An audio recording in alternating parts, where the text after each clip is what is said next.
Assalamualaikum warahmatullahi wabarakatuh anak-anak kelas 3A dan 3B.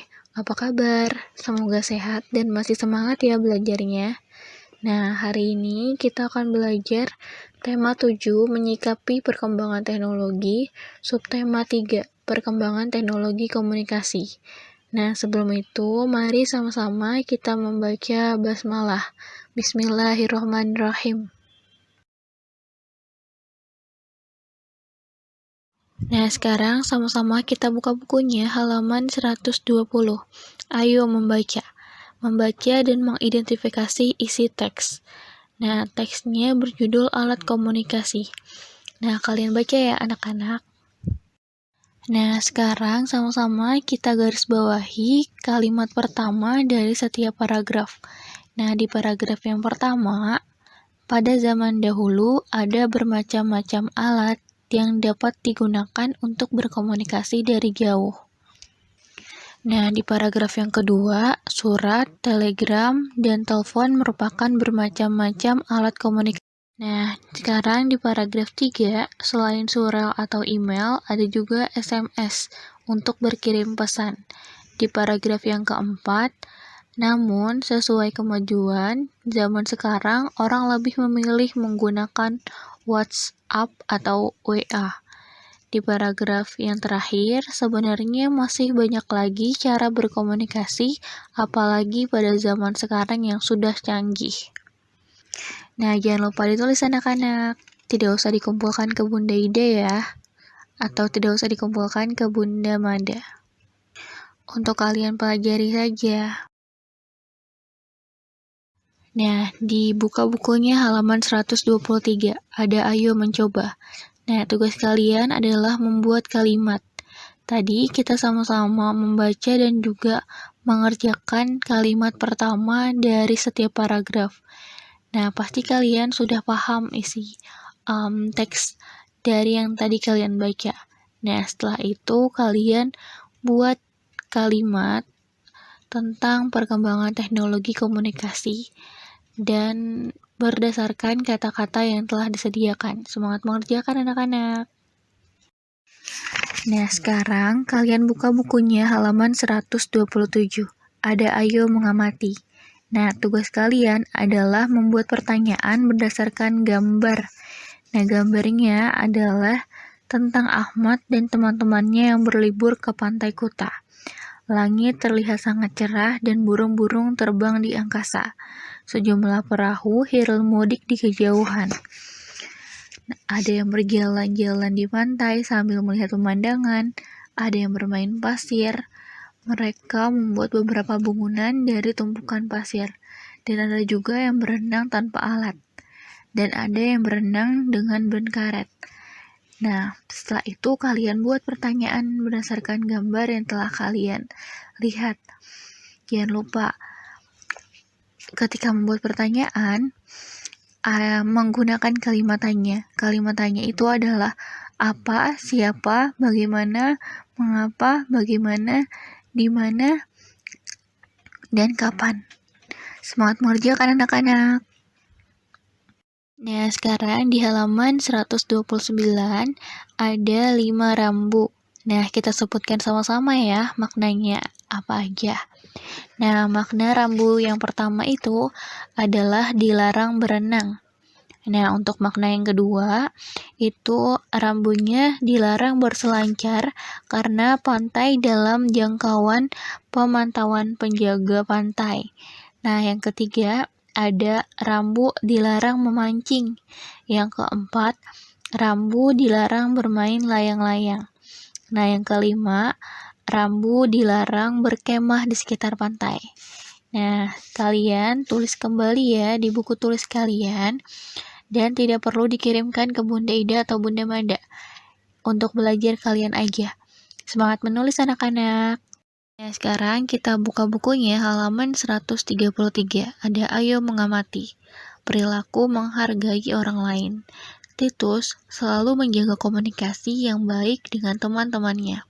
Biasanya, dia mengirim pesan atau SMS atau WA jika hendak berkunjung ke rumah temannya. Hal ini untuk memberitahu maksud kedatangannya. Teman Titus Ada yang tidak terlalu suka bermain di rumah.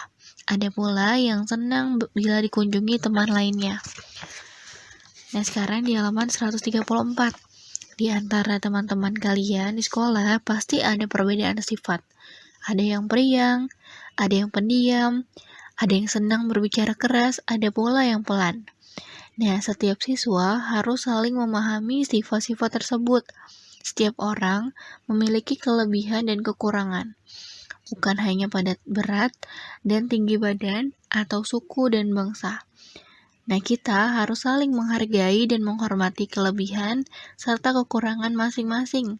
Mengetahui dan menerima kekurangan serta kelebihan diri sendiri perlu dilatih sejak kecil. Begitu pula menerima dan mengetahui kekurangan serta kelebihan orang lain. Nah, sekarang sama-sama kita berlatih untuk menerima kekurangan dan kelebihan diri sendiri dan juga orang lain. Nah, sekarang dibuka bukunya halaman 145. Ada ayo membaca dan mengidentifikasi isi teks. Nah, kalian baca ya anak-anak dari halaman 145 sampai halaman 147. Nah, sekarang dibuka bukunya halaman 147. Ada ayo berlatih. Kita kerjakan sama-sama ya anak-anak.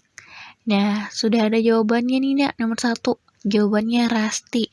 Kira-kira pertanyaan yang cocok apa ya? Nah, pertanyaan yang cocok adalah siapa yang mengirimkan surat untuk paman? Nah, jawabannya Rasti. Nah, nomor 2 sekarang. Jawabannya ke kantor pos. Kira-kira pertanyaan yang cocok itu apa ya? Ya, pertanyaan yang cocok adalah kemana Rasti pergi berkunjung? Jawabannya ke kantor pos. Sekarang yang nomor 3. Ada jawaban pengiriman surat, kartu pos, uang, dan barang. Nah, pertanyaannya, apa saja macam-macam pelayanan di kantor pos? Dan jangan lupa tanda tanyanya ya, Nak ya, di akhir. Nah, yang keempat. Ada pertanyaan. Kira-kira jawabannya membantu pengelompokan surat untuk dikirim ke kantor pos kecamatan. Nah, pertanyaannya, apa kegunaan kode pos? Nah, sekarang nomor 5. Jawabannya pamannya. Nah, untuk pertanyaannya, siapa yang Rasti kirimi surat? Yang keenam, ada jawabannya Medan. Untuk pertanyaannya, di mana paman Rasti tinggal? Nah, yang ketujuh, ada jawaban 12 Juni 2018. Berarti pertanyaannya, tanggal berapa Rasti menulis surat? Nah, nomor 8. Ada jawaban mengirim paket mukena. Nah, pertanyaannya, apa yang Ibu Rasti kirimkan? Nah, sekarang kita ke halaman 148.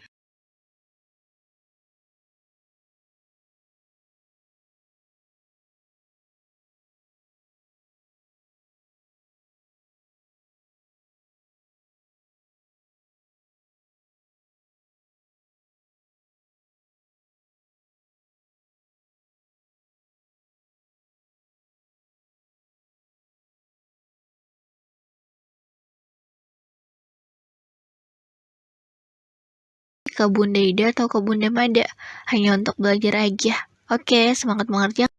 Nah, sekarang dibuka bukunya halaman 158 sampai halaman 159. Ada ayo mengamati. Nah, kalian baca dan kalian identifikasi isi teksnya. Nah, setelah dibaca, sekarang kita buka bukunya halaman 159. Ada ayo berlatih. Nah, ada menjawab pertanyaan berdasarkan isi teks. Nah, yuk sama-sama kita kerjakan. Nah, nomor 1, ide apakah yang ada pada paragraf 1? Nah, di paragraf pertama, ternyata ada ide. Apa ya idenya? Nah, ditulis ya, Bunda Ida bacain. Komputer yang dilengkapi kamera. Nah, seseorang di luar negeri dapat melakukan percakapan dan langsung bertatap muka dengan orang di dalam negeri. Nah, sekarang nomor 2. Ide apakah yang ada pada paragraf 2? Video telepon merupakan program komunikasi gratis untuk melakukan percakapan dengan langsung bertatap muka. Nah, sekarang nomor 3. Ide apakah yang ada pada paragraf 3? Nah, email kependekan dari electronic mail. Sangat sering digunakan untuk berkirim surat. Nah, untuk membuka surat tersebut, kita harus terhubung dengan internet. Nah, sekarang nomor 4. Siapa yang mengirim email? Nah, yang mengirim email adalah sepupu Melanie, yaitu Imei. Nah, sekarang nomor 5. Bagian-bagian apa saja yang ada pada email? Nah, ketika kita ingin mengirim email, ada bagian-bagiannya nih, Nak. Bagiannya apa aja ya? Yang pertama, Bunda Ida udah tulisin dan kasih lihat gambarnya. Nah, yang pertama itu ada dari. Nah, dari itu adalah alamat email kita, Nak. Nah, seperti contoh,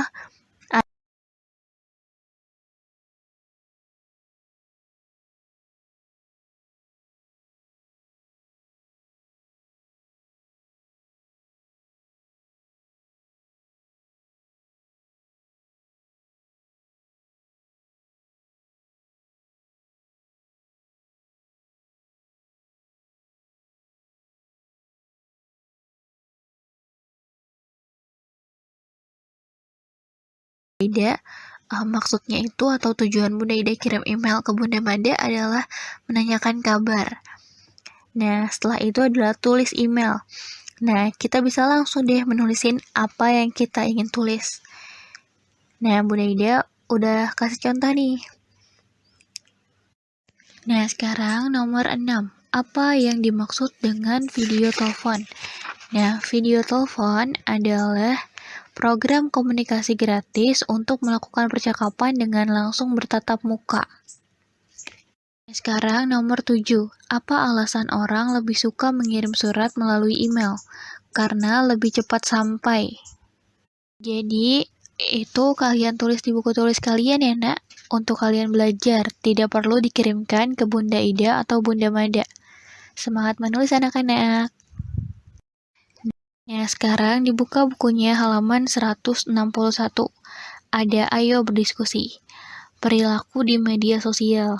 Nah, kalian diskusikan daftar perilaku yang baik dan yang kurang baik di media sosial bersama orang tua kalian atau kakak kalian. Nah, kalian beri tanda centang atau checklist pada kolom baik jika perilaku tersebut baik dan tanda centang atau checklist pada kolom kurang baik jika perilaku tersebut kurang baik. Semangat mengerjakan anak-anak. Demikian pembelajaran kita hari ini, semoga bermanfaat dan jangan lupa dikerjakan tugas-tugasnya ya anak-anak. Semangat mengerjakan. Nah, sebelum kita akhiri, mari sama-sama kita mengucapkan hamdalah. Alhamdulillahirrabbilalamin. Wassalamualaikum warahmatullahi wabarakatuh anak-anak.